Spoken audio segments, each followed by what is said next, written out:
एक बार हाथ की पांचों उंगलियों में आपस में झगड़ा हो गया। वे पांचों खुद को एक दूसरे से बड़ा सिद्ध करने की कोशिश में लगे थे। अंगूठा बोला कि मैं सबसे बड़ा हूँ।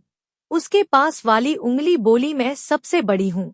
इसी तरह सारे खुद को बड़ा सिद्ध करने में लगे थे। जब निर्णय नहीं हो पाया तो वे सब अदालत में गए।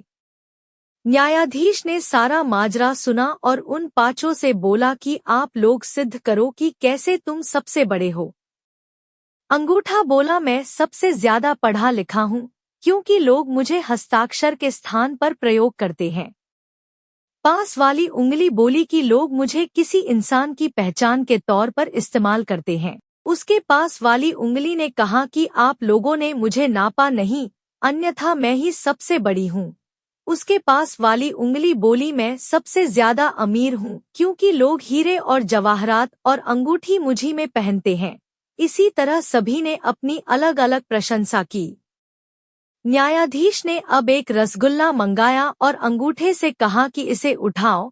अंगूठे ने भरपूर जोर लगाया लेकिन रसगुल्ले को नहीं उठा सका। इसके बाद सारी उंगलियों ने एक एक करके कोशिश की लेकिन सभी विफल रहे।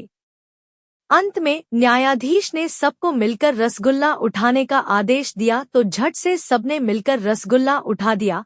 फैसला हो चुका था। न्यायाधीश ने फैसला सुनाया कि तुम सभी एक दूसरे के बिना अधूरे हो और अकेले रहकर तुम्हारी शक्ति का कोई अस्तित्व नहीं है, जबकि संगठित रहकर तुम कठिन से कठिन काम आसानी से कर सकते हो।